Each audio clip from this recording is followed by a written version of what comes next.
Hi friends, இந்த video வந்து நம்ம என்ன பார்க்க போகிறோம் அப்படின்னு கேட்டிங்கன்னா, இப்போ அந்த இன்டர்நெட்டில் ஒரு செம்ம பெரிய விஷயம் நடந்துகிட்டு இருக்கு. அதாவது மொத்த சூர்யா ஃபேன்ஸ் வந்து கிட்டத்தட்ட ராஜமௌழி தான் பெஸ்ட் அப்படின்ற மாதிரி சொல்லிட்டு இருக்காங்க. ஸோ அதான் அதற்கான முக்கியமான காரணத்தை பற்றி இந்த வீடியோ நம்ம டீட்டெயிலாக பேச போகிறோம். ஸோ நேற்று வந்து நவம்பர் 14 செம்ம பிரம்மாண்டமாக ரிலீஸ் ஆன திரைப்படம் கங்குவா. ஸோ இந்த திரைப்படத்துக்கு வந்து செம்ம பெரிய ஒரு எக்ஸ்பெக்டேஷன் தான் ரிலீஸ் ஆச்சு. ஆனால் வந்து இந்த திரைப்படம் வந்து நம்மளை ரசிகர்கள் எதிர்பார்த்த அளவுக்கு இல்லை அப்படின்னு கண்டிப்பாக சொல்லியே ஆகணும். ஏன்னா வந்து நம்ம எவ்வளவோ எக்ஸ்பெக்ட் பண்ணியிருந்தோம் இந்த திரைப்படத்தில். ஆனால் வந்து இந்த திரைப்படத்தில் நிறைய அன்வான்ட் சீன்ஸ் இருந்துச்சு.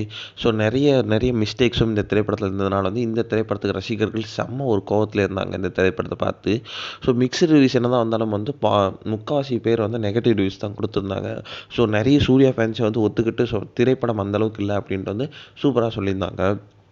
ரிலீஸுக்கு முன்னாடி வந்து ரசிகர்களும் சரி, நிறைய பிரபலங்களும் சரி, ஸோ நம்மளோட கோலிவுட்டோட பாகுபலி, ஸோ நம்ம சிவா தான் வந்து ராஜமௌழி அப்படின்ற மாதிரிலாம் சொல்லிட்டு இருந்தாங்க. ஸோ இந்த ஒரு விஷயம் வந்து ரசிகர்கள் மத்தியில் ரொம்ப பெரிய ஒரு எக்ஸ்பெக்டேஷன்ஸை க்ரியேட் பண்ணி விட்டுச்சு அப்படின்னு சொல்லலாம். ஏன்னா வந்து பாகுபலி அளவுக்கு வந்து நம்மளோட கங்குவா திரைப்படம் வந்தால் நம்மளுக்கு ரொம்பவே பெருமை அப்படின்ற மாதிரி ரசிகர்கள் எல்லாருமே நினச்சிருந்தாங்க. ஆனால் வந்து இப்போ வந்து நம்மளோட திரைப்படம் வந்து விமர்சனம்க்கு அப்புறம் வந்து கங்குவா திரைப்படம் ஒரு தோல்வி திரைப்படம் அப்படின்ட்டு ஸோ நிறைய சூர்யா ஃபேன்ஸ் வந்து இன்னுமே வந்து நம்மளோட ராஜமௌழி தான் கிரேட்டராக இருக்கார்.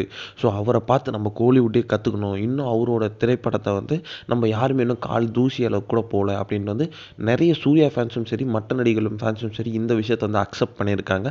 இன்னும் ராஜமௌழி அளவுக்கு வந்து யாருமே இன்னும் படம் எடுக்கலை அப்படின்ட்டு.